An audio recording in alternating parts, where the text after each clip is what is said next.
पिछले जन्म के संस्कार इस जन्म में आदत बन जाते हैं। इस जन्म की आदतें अगले जन्म में फिर संस्कार बन जाएंगी। फिर अंत कहां है? अंत है इस बात में, इस सत्य को जान लेने में कि तुम संस्कार नहीं हो, तुम आदत नहीं हो। अंत है इस सत्य के प्रति जाग जाने में कि तुम पृथक हो। अंत है होश में,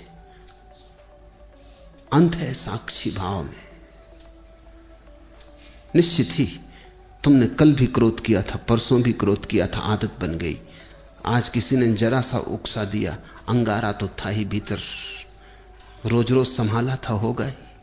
राख भी जमी थी तो बस ऊपर जरा सी परत थी, किसी ने फूंक मार दी, परत झड़ गई, अंगारा बाहर आ गया, तुम क्रोध से भर गए। आज तुम क्रोध करोगे, कल के लिए फिर और तैयारी हो गई। ऐसे रोज रोज तुम अभ्यास बनाते जाओगे, संस्कार गहन होता जाएगा। और जितना संस्कार गहन हो जाएगा उतने ही तुम यंत्रवत हो जाओगे। कोई भी तुम्हारी बटन दबा दे तो क्रोध करवा दे, कोई भी तुम्हारी बटन दबा दे तो तुम प्रसन्न हो जाओ, कोई भी झुक के नमस्कार कर ले, तुम्हारी प्रशंसा कर दे तो तुम गदगद, कोई जरा गाली दे दे तो तुम जार जार। तुम यंत्रवत हो जाओगे और बटने लोगों को पता हो जाती।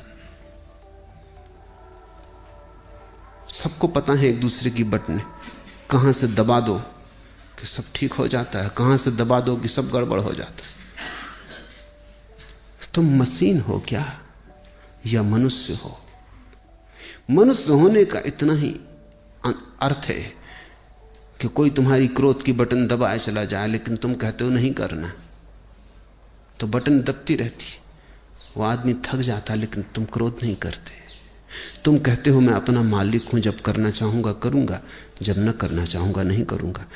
प्रतिक्रिया और क्रिया में यही फर्क है। प्रतिक्रिया में दूसरा मालिक है, तुम नहीं, और क्रिया में तुम मालिक हो, दूसरा नहीं। और बड़े मजे की बात है, प्रतिक्रिया बांधती है, क्रिया मुक्त करती है। जो अपने कर्म का मालिक है उसके कर्म का कोई संस्कार नहीं बनता, और जो अपने कर्म का मालिक नहीं है, जो प्रतिकर्म करता है, रिएक्ट होता है सिर्फ, उस आदमी के जीवन में बंधन बनते चले जाते, रोज रोज जाल मजबूत होता चला जाता है।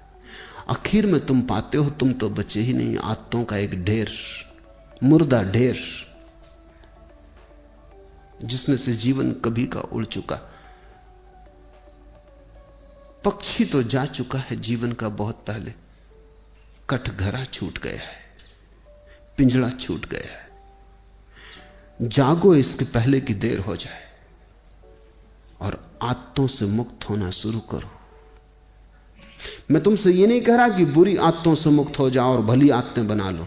तुम्हारे महात्मागण तुमसे यही कह रहे हैं, वो तुमसे कहते हैं बुरी आदतें छोड़ो, अच्छी बनाओ। मैं तुमसे कहता हूं आदत छोड़ो। बुरी और अच्छी आदत से कोई फर्क नहीं पड़ता। लोहे का हो पिंजड़ा की सोने का क्या फर्क पड़ता है? एक आदमी को सिगरेट पीने की आदत है, सारी दुनिया बुरी कहती। दूसरे को माला फेरने की आदत है, सारी दुनिया अच्छा कहती। जो सिगरेट पीता है वो अगर न पिए तो मुसीबत मालूम होती, जो माला फेरता अगर न फेरने दो तो मुसीबत मालूम होती। दोनों गुलाम हैं। एक को उठते ही से सिगरेट चाहिए, दूसरे को उठते ही से माला चाहिए। माला वाले को माला न मिले तो माला की तलफ लगती, सिगरेट वाले को सिगरेट न मिले तो सिगरेट की तलफ लगती। ऐसे बुनियाद में बहुत फासला नहीं है। सिगरेट भी एक तरह का माला फेरना है। धुआं भीतर ले गए बाहर ले गए, भीतर ले गए बाहर ले, मन के फिरा रहे हैं बाहर भीतर। धुएं की माला है, जरा सूक्ष्म है। कोई अपना कंकड़ पत्थर की फेर रहा है, जरा स्थूल है। असली सवाल आदत से मुक्त होने का है। मैंने ये नहीं कह रहा हूं कि माला मत फेरो, मैं ये भी नहीं कह रहा हूं कि सिगरेट पियो। मैं ये कह रहा हूं कि तुम मालिक रहो। कोई आदत ऐसी ना हो जाए कि मालिक बन जाए। कोई आदत, मंदिर जाने की आदत भी मालिक ना हो जाए, ध्यान करने की आदत भी मालिक ना हो जाए।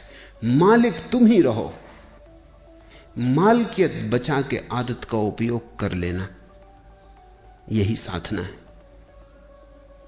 मालकियत खो दी और आदत सवार हो गई तो तुम यंत्रवत हो गए, तब तुम्हारा जीवन मूर्छित है। ऐसे लोग हैं जो मेरे पास आके कहते हैं कि अगर पूजा ना करें रोज तो बेचैनी लगती। वो सोचते हैं कि बड़ी धार्मिक घटना घट गई उनके जीवन। मैं उनसे पूछता हूं पूजा करने से कुछ आनंद मिलता? वो कहते हैं आनंद तो कुछ नहीं मिलता, लेकिन ना करें तो बेचैनी लगती। यही तो सिगरेट पीने वाला कहता है। वो कहता है कि उससे पूछो कुछ आनंद मिलता? वो कहता है आनंद क्या रखा है, आनंद तो कुछ नहीं मिलता, कभी कभी खांसी जरूर आती, आनंद तो कुछ भी नहीं मिलता। लेकिन ना पियो तो बेचैनी मालूम होती। इसे तुम थोड़ा सोचो। इसी को मैं यंत्र हो जाना कहता हूं कि जिससे कुछ भी नहीं मिलता है, उससे भी न करने पर बेचैनी मालूम होती। उपलब्ध कुछ भी नहीं होता है, पाने को कुछ भी नहीं है, लेकिन छोड़ने में मुसीबत, क्योंकि आदत ने पकड़ा है। अब आदत इतना ही कर सकती है, करो तो कुछ ना मिले, ना करो तो कुछ खोता मालूम पड़े। अब ये बड़े मजे की बात है, जिस चीज को करने से कुछ नहीं मिलता उसको ना करने से खोएगा कैसे? कुछ खोता नहीं, सिर्फ पुरानी आदत, पुरानी लकीरों पर न चलने से अड़चन मालूम होती। मैं एक बहुत बड़े वकील को जानता था। उनकी आदत थी कि जब भी वो अदालत में खड़े होते, पैरवी करते, बड़े वकील थे, अंतर्राष्ट्रीय ख्याति के थे, और लंदन और पेकिंग और दिल्ली 3 जगह उनके दफ्तर थे। तो उनकी आदत थी कि वो अपने कोट का बटन घुमाने लगते थे जब अटक जाते। सभी की होती, कोई अपना सिर खुजलाने लगता है, कोई कुछ करने लगता है। उस आदत का भी वैसा ही उपयोग है जैसे बटन दबाने का। तो अगर जब भी उनके विचार उलझ जाते या कोई उत्तर न सूझता तो वो कोट का बटन घुमाने लगते। घुमाने से कुछ मिलता था ये तो पक्का पता नहीं, क्योंकि कोट का बटन घुमाने से क्या मिलेगा। और जिसकी बुद्धि उलझी हुई हो, समझ में ना आ रहा हो, वो कोई कोट के बटन घुमाने से कुछ बात समझ में आ जाएगी। लेकिन विरोधियों को यह बात दिखाई पड़ गई कि वो जब भी उलझ जाते हैं तो बटन घुमाते। एक बड़ा मुकदमा था, एक बड़ी स्टेट का मुकदमा था प्रिवी काउंसिल में, लाखों का मामला था। तो विरोधी वकील ने उनके सोफर को मिला लिया, कुछ पैसे दिए और कहा कि तू इतना करना, उनके कोट के ऊपर का बटन तोड़ देना। तो वो जब अदालत में अपना कोट लेके हाथ में रख के आए तो वो बटन नदारद था। तो उस वक्त उन्होंने देखा भी नहीं, कोट डाल लिया। जब वो पैरवी करने लगे और वक्त आया, हाथ कोट के बटन पर गया, बस सब गड़बड़ हो गया। जैसे मस्तिष्क ने सांस छोड़ दिया, कुछ सूझबूझ ही ना रही, चक्कर सा मालूम हुआ, बैठ गए। पहला मुकदमा हारे वो मुझसे कहते थे कि उस बटन से मुझे मिला तो कभी कुछ नहीं, लेकिन गंवाया मैंने बहुत। उस बटन के घुमाने से कुछ मुझे सूझबूझ आती थी ऐसा भी नहीं था, लेकिन बटन न पाके बस मैं समझ ही ना पाया कि अब क्या करूं। हाथ से जैसे कोई हथियार छूट गया। भरोसा किए बैठे थे और वक्त पर जिस पे भरोसा था वो दगा दे गया।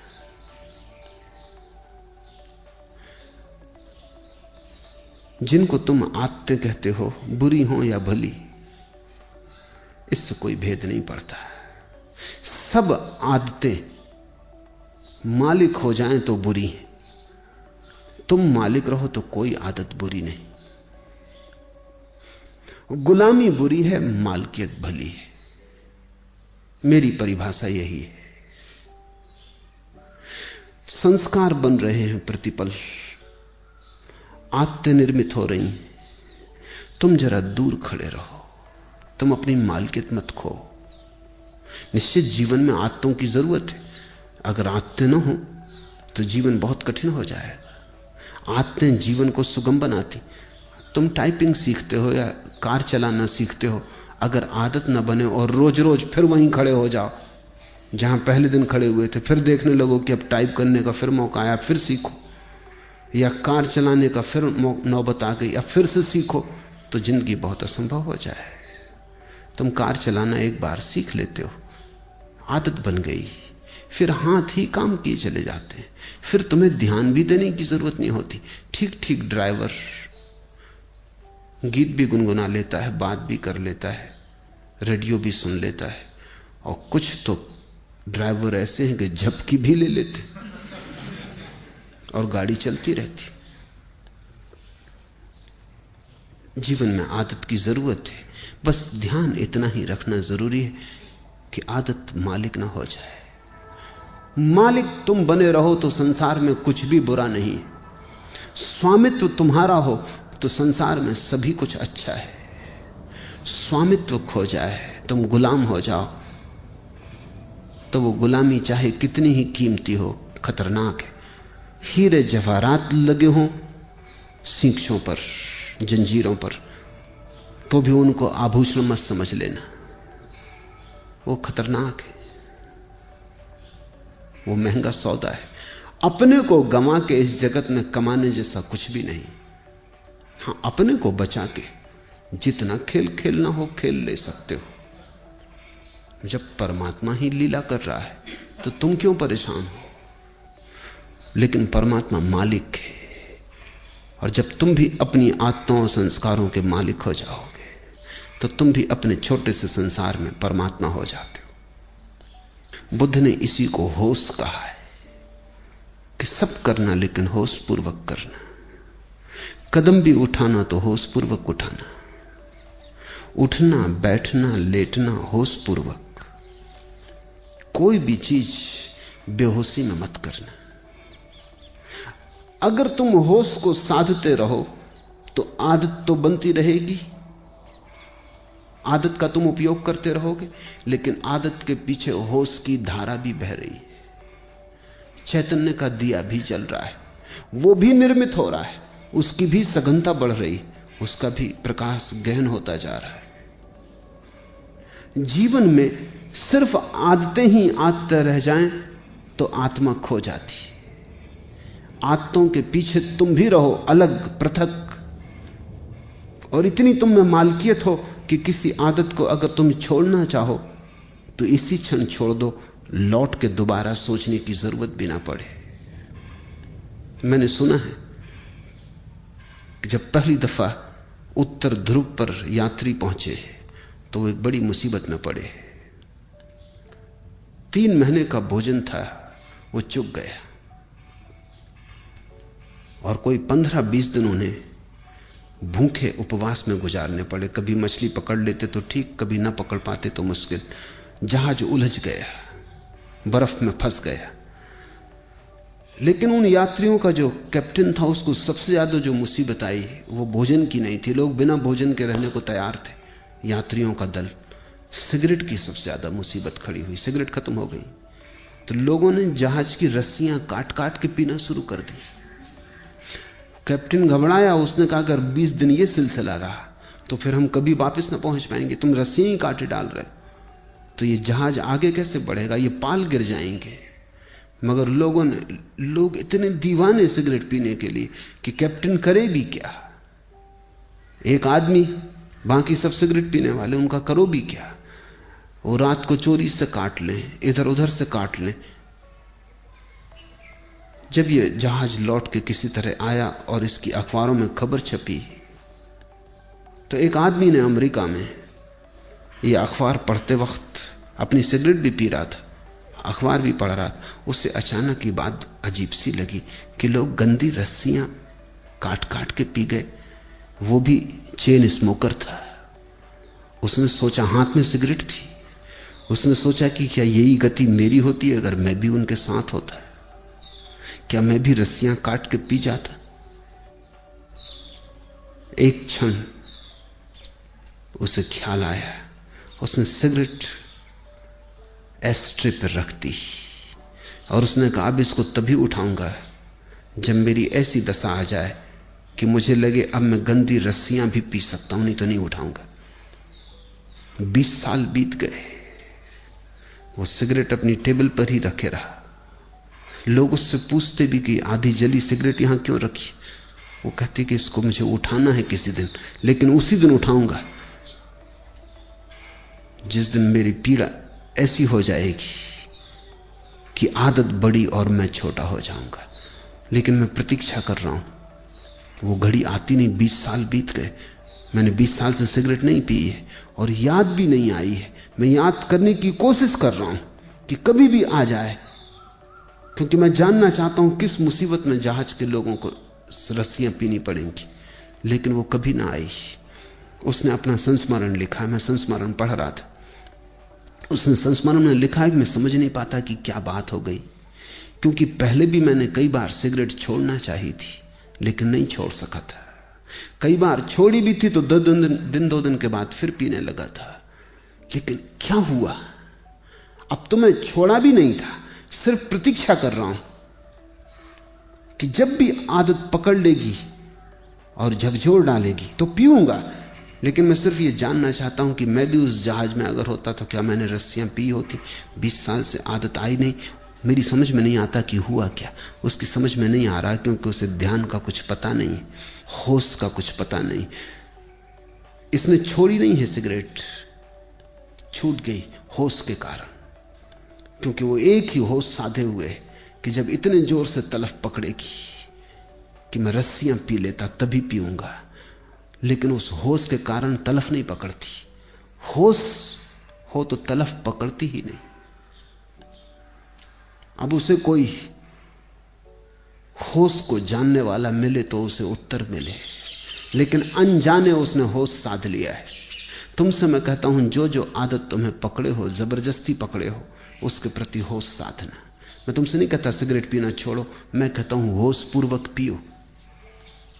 मैं तो यहां आश्रम में एक कमरा बनवाने जा रहा हूं जहां होश पूर्वक सिगरेट पीने वालों को सुविधा होगी कि वो जाके वहां सिगरेट जरूर पिए, लेकिन जितनी देर पिए उतनी देर ध्यान रखें।